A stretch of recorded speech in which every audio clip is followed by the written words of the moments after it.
Saudara-saudara, ketika Presiden memberikan pernyataan bahwa Presiden juga mempunyai hak untuk berkampanye serta memihak pada salah satu paslon, pada hakikatnya apa yang disampaikan oleh Presiden Jokowi itu memang ada di dalam Undang-Undang Nomor 7 Tahun 2017 tentang Pemilihan Umum. Memang diatur berkaitan dengan hal itu. Namun kalau kita melihat di dalam konteks normatifnya gitu ya, kita bisa melihat di situ bahwa di dalam berkampanye, jadi dalam berkampanye untuk mendukung salah satu paslon, gitu ya, untuk mendukung salah satu paslon, di pasal 304, ya, di pasal 304 di situ dikatakan bahwa dalam melaksanakan kampanye, presiden dan wakil presiden, pejabat negara, pejabat daerah dilarang menggunakan fasilitas negara. Ada persoalan yang cukup krusial di dalam konteks pasal 304 ini. Yang pertama adalah ada norma pelarangan, dan yang kedua terkait dengan penggunaan fasilitas negara. Nah, ketentuan pasal 304 ini yang merupakan kelanjutan dari pasal 299 yang menegaskan presiden diperkenankan untuk melakukan kampanye, tentunya menimbulkan berbagai macam penafsiran. Ya, yang pertama soal dilarang menggunakan fasilitas negara. Pelarangan menggunakan fasilitas negara tentunya di dalam konteks pembentukan peraturan perundang-undangan, dalam konteks legal drafting, mengandung aspek sanksiunistik. Kemudian yang kedua, fasilitas negara, pertanyaannya adalah fasilitas yang bagaimana? Karena bagaimanapun juga seorang presiden yang melakukan kampanye, maka dia tentunya juga terikat berbagai macam protokoler terkait dengan keselamatan dia sebagai kepala negara dan kepala pemerintahan. Mampukah dia untuk memisahkan mana fasilitas negara dan mana bukan fasilitas negara? Kriterianya bagaimana? Nah, ini tidak ada di dalam ketentuan peraturan perundang-undangan tersebut. Bahkan dalam perspektif pelarangan, jika itu dilanggar, tidak ada norma hukumnya. Nah, dengan demikian yang perlu saya sampaikan, saya garis bawahi dalam konteks semacam ini, ketika dalam tafsir konteks yang harus diperhatikan, itu tidak lain adalah yang pertama, jika presiden mempergunakan pasal 299, maka pasal 299 ini sejatinya kan dipergunakan untuk incumbent.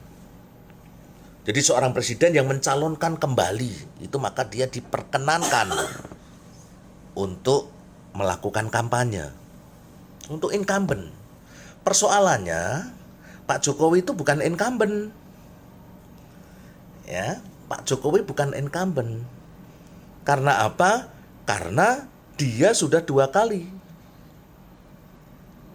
Nah, oleh sebab itu, maka dari statement yang demikian itu, bahwa presiden mempunyai hak loh berkampanye, itu dapat diindikasikan seolah-olah Pak Jokowi ini menempatkan dirinya sebagai incumbent. Melalui siapa? Ya melalui dalam tanda kutip paslon yang dia dukung.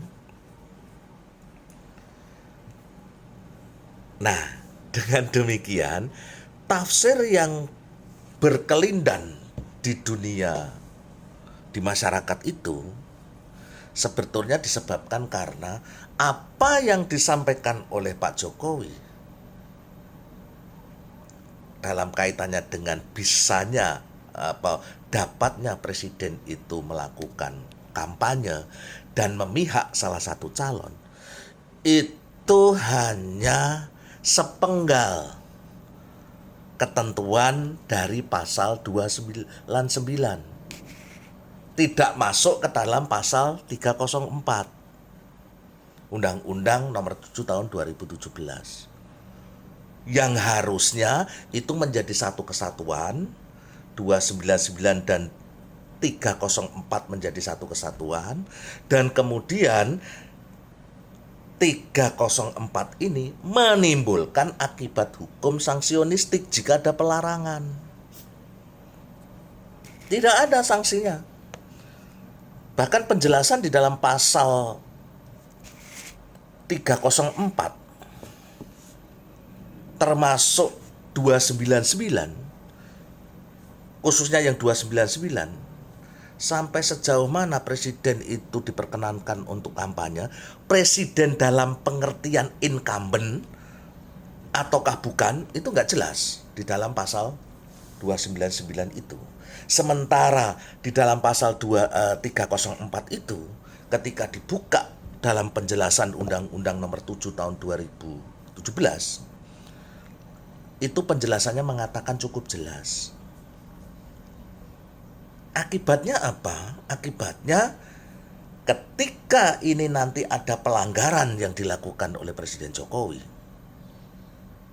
seandainya dia berkampanye dan kemudian menggunakan fasilitas negara, maka pihak penegak hukum akan kesulitan untuk melakukan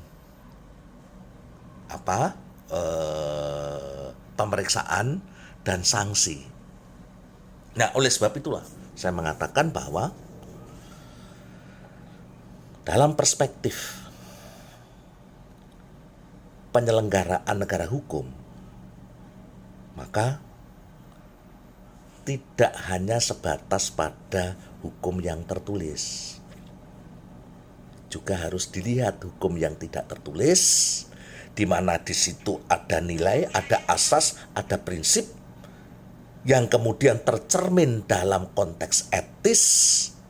Disitulah harus diperhatikan dalam tataran negara hukum. Kecuali kalau Indonesia itu sudah menjadi negara regulasi, apa yang tertulis di dalam peraturan perundang-undangan, yaitu yang harus ditegakkan, mau nggak mau, suka nggak suka, harus ditegakkan. Tapi persoalannya adalah hukum atau negara regulasi harus lengkap tata cara pengaturan dalam norma yang tertulis itu. Ingat, sifat dari norma hukum yang tertulis itu tidak pernah lengkap dan tidak fleksibel. Dan oleh sebab itulah, kembali dalam persoalan statement atau pernyataan Pak Jokowi ini syarat dengan persoalan etis. Dan oleh sebab itulah saya mengatakan bahwa persoalan yang harus dikembangkan di sini, harus di-clearkan di sini, Presiden Jokowi jika dia ingin berkampanye untuk siapa?